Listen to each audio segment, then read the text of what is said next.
Assalamualaikum warahmatullahi wabarakatuh. Welcome back to my channel, dan kali ini gue akan memberikan rekomendasi anime Spring 2020 ya.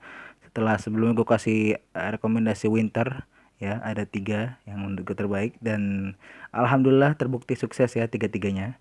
Somalis itu sebenarnya agak sedikit melenceng ya, karena ternyata ada satu lagi namanya ID Invaded ya.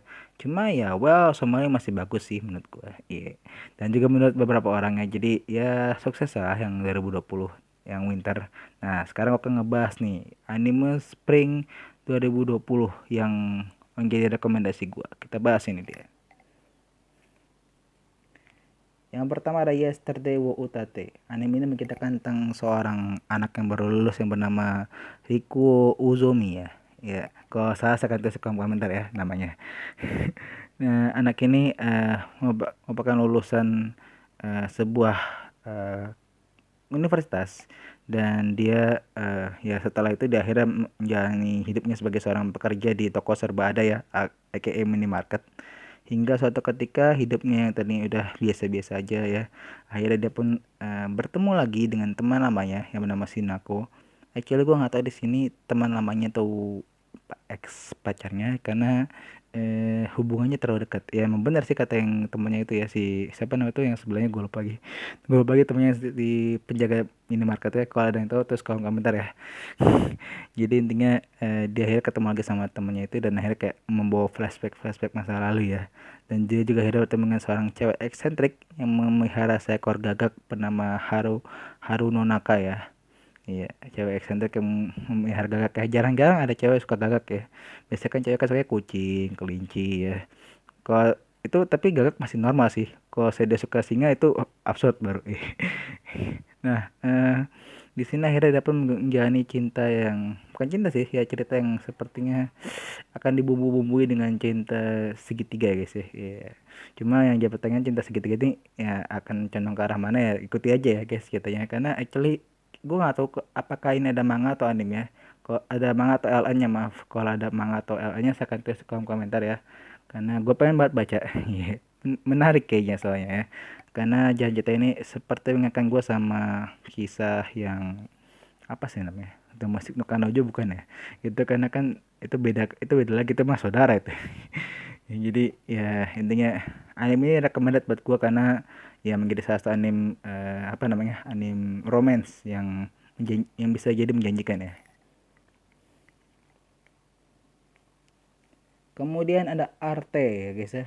Ya, anime yang mengambil latar belakang dari Italia zaman kuno ya, zaman Renaissance, yang menceritakan tentang seorang gadis bangsawan bernama Arte yang ingin sekali menjadi seorang pelukis ya. Namun keinginannya itu ditolak oleh ibunya, karena alasannya ya seorang gadis bangsawan ya buat apa ngelukis gitu guys ya.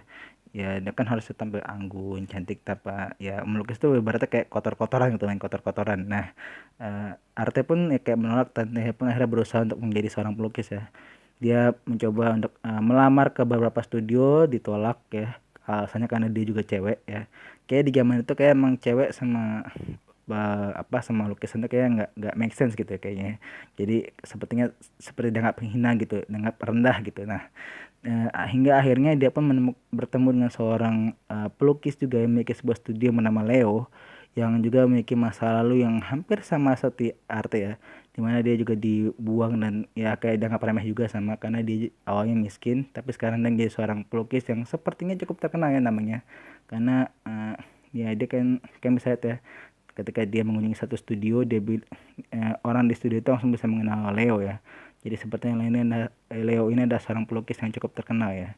Kalau ada yang tahu manga atau nya juga saya akan tulis di kolom komentar ya, karena aku penasaran baca ya. Kalau ini sih kayak sih pasti LN sih kayaknya, karena kalau dari ceritanya biasanya yang kayak gini ini biasanya LN nih. Numpang so tau gue. Ya, dan anime ini rekomendasi buat gue ya, menjadi eh, apa namanya, menjadi rekomendasi yang menurut gue sangat menarik ya, karena di sini akan ada kisah dari perjuangannya si Arte untuk menjadi seorang pelukis ya. Iya, jarang-jarang kan guys ngeliat eh, cewek mau jadi pelukis kan. Iya, di anime ini ada nih ya. Oke. Dan yang terakhir, anime yang dijanjikan atau dibanding-bandingkan akan bisa menyaingi Darwin's Game ya di Winter, yaitu ada Gleipnir. Anime ini menceritakan tentang seorang anak bernama Suichi Kagaya, dia memiliki kemampuan berubah menjadi monster berbentuk serigala dengan kancing. Jatuhnya kayak maskot sih sebenarnya, bukan monster sih. Maaf, ini mana mic gua? Ya. Jatuhnya sebenarnya sih si Suichi Kagaya ini jatuhnya bukan kayak monster tapi kayak maskot ya. Karena ya kayak misalnya pakaiannya itu kayak maskot kayak si Banda Kun, cuma ini versi serigala bukan versi panda. Udah gitu doang. Bukan. Ya simple sih guys ya, dan menurut gue nggak serem sama sekali. Ini mau menjual ini serem monsternya dari mana ya? Karena jatuhnya jadi lucu kalau menurut gue ya. Kalau menurut gue lucu, kalau menurut kalian silakan tulis kolom komentar ya. eh Intinya Suichi Kagaya ini hidup dengan kekuatan itu, dan kekuatan itu juga disembunyikan olehnya ya. Hingga suatu ketika dia menemukan sebuah rumah yang terbakar, yang dimana di rumah itu berisi seorang anak gadis yang satu sekolah dengannya. Dan kemudian ya tanpa pikir panjang akhirnya Suichi pun langsung berubah menjadi monster itu dan menyamakan si gadis itu ya, yang bernama Aoki Claire ya. Ini namanya keren ya, Aoki Claire ya, nama yang bagus. Cuma namanya doang yang bagus ya guys ya. Anak ini si gadis ini, si Aoki Claire, ada satu tipe cewek-cewek yang rada-rada, kalau kita ngomongnya siko kayak lumayan sih ya, tapi nggak sesiko-siko Kurumi lah ya, masih masuk taraf normal. Ya taraf normal seorang cewek yang kehilangan adiknya yang juga mengalami nasib yang sama seperti Suichi Kagaya. Di sini di akhirnya pun eh, di episode 1 sih belum dikasih tahu ya kalau dia ingin meminta tolong sama Suichi Kagaya untuk mencari adiknya yang juga mengalami mengalami nasib yang sama seperti si Suichi ya. Si Kagaya aja lah ngomongnya, masa Suichi sih. Si Kagaya ya. Nah, di sini eh akhirnya pun Kagaya ya, karena mau nggak mau sebenarnya sih. Ya, Kagaya kan bisa nonton lagi di episode 1 ya. Dimana akhirnya Kagaya dan si Aoki ini akhirnya bekerja sama untuk menyelesaikan sebuah kasus, untuk menyelesaikan lawannya dulu guys ya. Belum sampai ke inti ceritanya karena di episode 1 itu belum dijelasin ya kalau si Aoki ini mau nyari adiknya ya. Nah, dan di season satunya kita dikasih lihat next untuk episode episode yang keduanya bahwa akan ada pertarungan epik antara seseorang yang juga memiliki kemampuan yang sama dengan Kagaya, yang akan menghadapi Kagaya dan juga Claire. Nah, pertanyaannya adalah mampukah Kagaya mengalahkan cewek itu, yang kok gue merasa kayak cewek itu kayak adiknya sih. Cuma nggak lucu aja kalau saya tiba-tiba ada yang langsung ketemu begitu ya.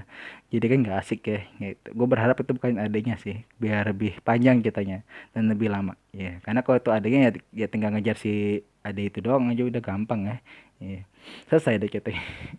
Nah, yang jadi pertanyaannya di sini juga tidak hanya itu ya guys ya.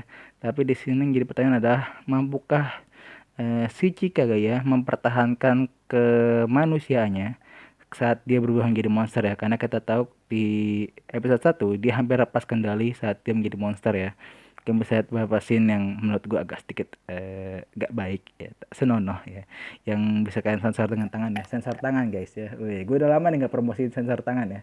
Ingat ya, kalau ada adegan yang aneh-aneh di anime itu jangan ditontonin, disensor pakai tangan, terutama anak-anak kecil yang masih main ML, dibeliin skinnya sama ibu-ibu ya guys ya, sama maknya, maaf maksudnya maknya kan masih dibeliin skin ya. Tontonnya itu ditutup gitu loh. Kalau bisa malah jangan nonton anime kayak gitu. Nonton tuh anime yang bebas hambatan gitu loh. Contoh misalnya Honzuki kan aman. Gue promo juga sekalian nih. Ya itu saya dulu guys ya. Jadi ya 3 anime rekomendasi gue ya, yang menurut gue bagus ya. Actually di anime spring musim ini tuh banyak sekali anime-anime bertebaran di mana-mana, anime-anime baru. Anime-anime lama sih menjanjikan ya, sudah jelas ya kan, tahu Sword Art Online, terus habis itu ReZero sama Kaguya sama, terus habis itu juga Oregairu ditunda, maaf ya, ada pemberitahuannya, kan bisa cek sendiri aja ya. Terus habis itu ya bisa dibilang kalau dari yang anime sequel sih ya udah pada bagus-bagus ya, jadi nggak usah dipertanyakan lagi. Yang jadi pertanyaan kan ada anime-anime baru yang munculnya kebanyakan nih, saingan atau lo semua ya. Ada berapa sih kalau nggak salah, seminggu itu kalau nggak salah ada lebih dari 7, 10 apa kalau nggak salah, banyak banget gitu ya guys ya. Dan benar tumpah ruah semua ya guys ya. Ada anime yang mirip sama Yu-Gi-Oh, ada anime yang mirip sama Sword Art Online. Mentang-mentang maaf, gue ngomongnya jadi ngulang 3 kali nih. Mentang-mentang diputar bareng sama Sao, dibuat mirip sama Sao loh animenya. Ada satu guys ya, gak usah diomongin ya. Terus habis itu ada juga anime yang tentang mancing ya. Pokoknya intinya banyak kan ya, silakan tonton aja. Cari yang kalian suka yang mana aja, tonton ya. Tapi jangan semuanya juga guys, nanti kalian puyeng kayak saya. Ini saya nonton semua karena buat review anime. Kalau kalian buat apa nonton semua ya. Nonton tuh satu-satu aja pilih gitu ya. Yang terbaik ini, jangan nontonin semua gitu, puyeng guys. Ya, karena kan masih juga harus ada urusan di dunia nyata kan. Oke, yuk. Itu saya dulu guys ya. Jangan lupa like, comment, dan subscribe channel YouTube gua ya.